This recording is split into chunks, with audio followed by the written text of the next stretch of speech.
I'm gonna be fighting full time now. So I wanted to tell you face to face. Just bury me in the ocean with my ancestors that jumped from the ships. Because they knew death was better than bondage. They call me a walking incinerator for happiness. Damn, it's a pleasure to burn. Everybody watching at home with a 9, are you ready? Ain't gotta be like this, yo. That's us, man. I support my family. She had no business taking that from you. You shouldn't have gave it to her. I don't want to learn how to play cards. I want to learn about combat flying, dog fights, and tricks for switching it up on them Jerrys, you know? Having parents pretty aware, and very present in my life, growing up, that was rare amongst my family, and amongst my friend group. Having both parents that was there and very present. What if the man voted sexiest man alive once stood in a courtroom, not as a defendant, but as the voice for those who had none? This case becomes more than the trial of just a single defendant. It becomes a test of whether we're going to be governed by fear and by anger or by the rule of law. What if behind those chiseled features and blockbuster roles lies a story of survival, sacrifice, and a promise whispered in Swahili that shaped everything? It's about 2 billion people all over the world that looks like us, but their lives are a lot harder. Wakanda has the tools to liberate them all. This isn't just another celebrity profile. This is the unfiltered journey of Michael Bakari Jordan, a name that means noble promise, and how a kid from Newark who got mistaken for a basketball legend became one of Hollywood's most powerful forces. But here's what they don't tell you: the price he paid, the grief that haunts him, and the controversy that almost derailed everything. February 9th, 1987, Santa Ana, California. Donna Davis and Michael A. Jordan welcomed their middle child into the world. But Santa Ana wouldn't be home for long.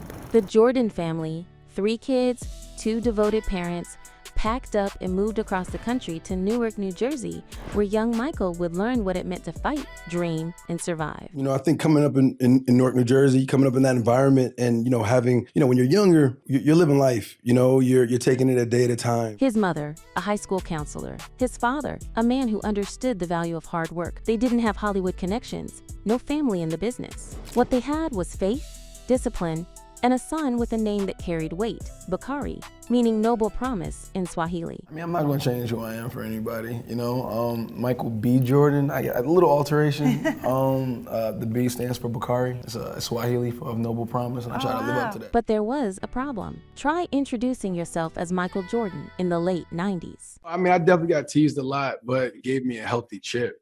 Because I was playing basketball. So it pushed me to be successful at whatever I was going to do, and it'd be great. The teasing could have broken him. Instead, it forged him. He added the B to stand apart, to carve his own lane. But the early signs of what was coming, they were already there.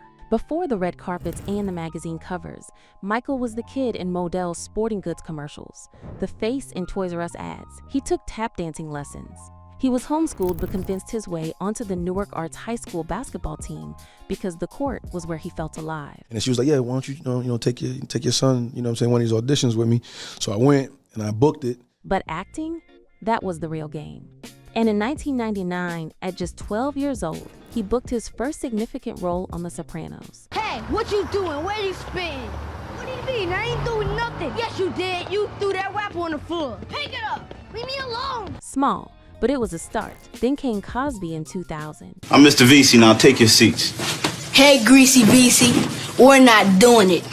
Then The Wire. How long were you the box still screwing the low rises? With D'Angelo? Not long. He came down from the towers like the beginning of the summer. HBO's The Wire changes television forever, and Michael B. Jordan changes with it.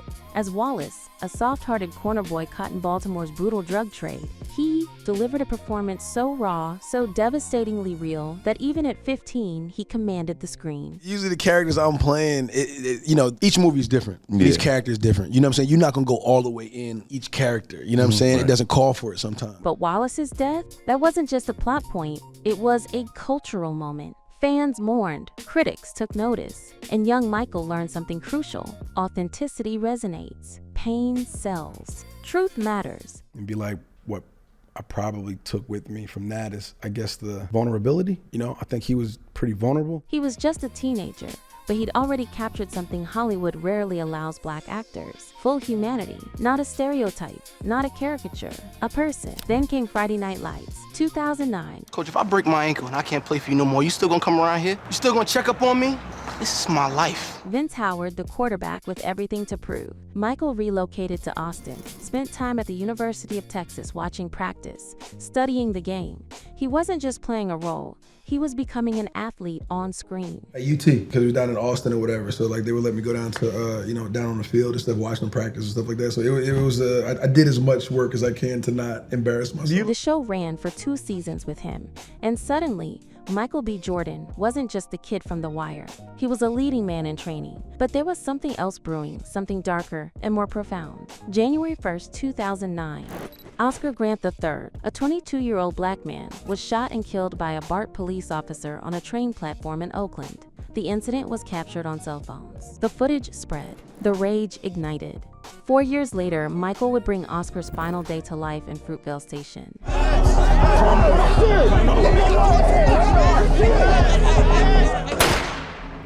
He was in South Africa filming Chronicle when Trayvon Martin was killed. The frustration, the anger, the helplessness, he felt it all. He'd write posts online and delete them, unsure how to express the rage inside. Then Ryan Coogler's script landed in his hands, and everything clicked. This was his way to scream without screaming. It was called Fruitvale at the time. When Fruitvale came along, I read it and I was in tears, and I was like, man, this is it. This is my way to tell people how I'm feeling. To protest without protesting. To honor Oscar Grant and every black man who'd been dehumanized, criminalized, murdered. Sundance 2013. The lights dim. Fruitvale Station begins. By the end, the theater erupts. Not just applause, tears. The Grand Jury Prize, the Audience Award. Critics calling it one of the most important films of the decade. Michael B. Jordan had his answer. Yes, he could carry a film. Yes, he was a leading man. And yes, the world was ready to see him. And I think after that one's probably Fruitvale Station. I think those are the 2 kind of like most milestone moments that satisfied something within myself, wanting to know if I could even be a leading man. But success brings new challenges. I don't think it's all been challenging. I think the patience that you need for the industry and the world to know what you know in yourself. And in Hollywood, for a young black actor with ambition, those challenges multiply. Sylvester Stallone hands him the gloves. Not Rocky's gloves, Adonis Creed's. The son of Apollo Creed, stepping into a legacy franchise that defined sports movies for generations.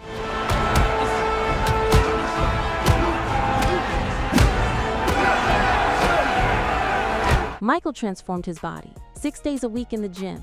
Real boxing training. No stunt doubles for the fight scenes.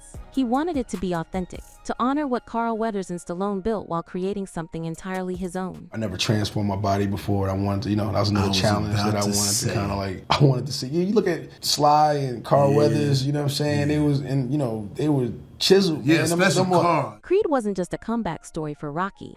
It was Michael's coronation. The film opened to $29.6 million, earned critical acclaim, and suddenly, he was in the conversation for everything. Then came the call that would change his life forever. Ryan Coogler again.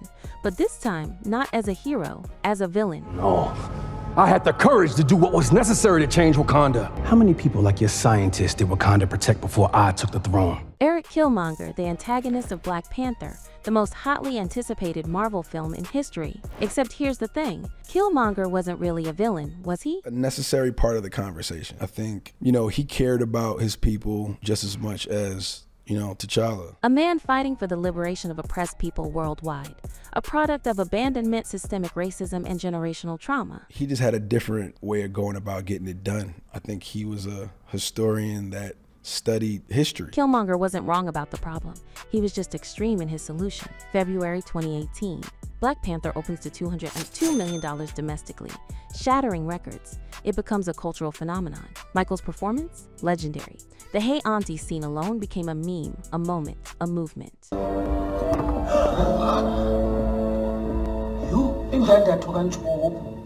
Hey Auntie. He'd arrived. Sexiest man alive in 2020. Times 100 most influential people in 2023. A star on the Hollywood Walk of Fame in 2023. But with visibility comes vulnerability, and controversy was waiting. Michael launches Joubert, a rum brand named after a traditional Trinidadian carnival celebration. The backlash is immediate and fierce. Cultural appropriation. That's the accusation. He has to study the history. He has to understand where it comes from. It's not just wearing a pom-pom short and throwing paint and powder on you. How dare a non-Caribbean black man profit from Caribbean culture? Nicki Minaj, herself Trinidadian, calls him out publicly. The internet erupts. He apologized. He listened. He agreed to rename the brand. Some praised his accountability. Others questioned why he didn't do the research beforehand. The damage was done, but the lesson was learned. Then came something even more complicated. Jonathan Majors, Michael's friend and fellow actor, is convicted of assault and harassment. The industry turns its back. Projects disappear. His career crumbles. And Michael B. Jordan publicly praises his resilience. The reaction? Swift and brutal. Critics accuse him of enabling an abuser, of prioritizing solidarity over accountability. Others argue he's supporting a black man being railroaded by a system designed to destroy them. The debate rages on. Michael hasn't backed down. But here's what gets lost in the controversy. Michael's actual work. His purpose. Just Mercy, released in 2019, tells the true story of Bryan Stevenson, a lawyer fighting to exonerate wrongly convicted death row inmates, including Walter McMillian, a black man framed for a murder he didn't commit in Alabama. Just Mercy is the true life story of Bryan Stevenson. When I try to describe him, none of the words are worthy enough. The film wasn't a blockbuster, but it mattered. It sparked conversations.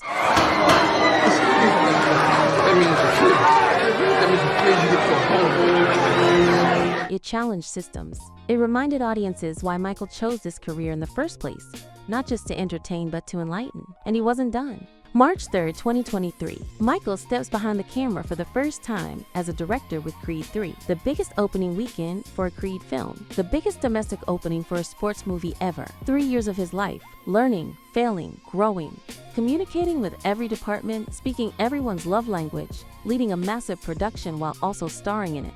They got 20 people on the set that looking at me like, Mike, what we doing? Right. And everybody doesn't communicate the same way. Right. I got to talk to you different than I talk to you. Right. He'd become the captain of the ship, and the ship soared. But Michael wasn't satisfied. He's never satisfied. Sinners, directed again by Ryan Coogler. Michael plays twin characters, exploring childhood trauma, connection, and redemption.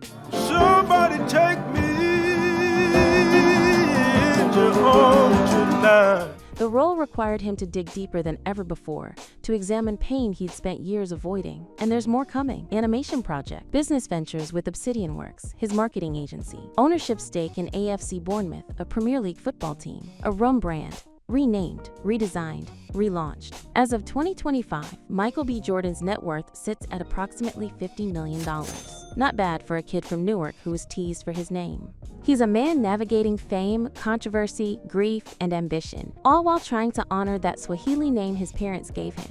Bakari, noble promise. And the promise? It's still being kept. Because the story isn't over. The best roles might still be ahead, the biggest impact might still be coming. And Michael B. Jordan is just getting started.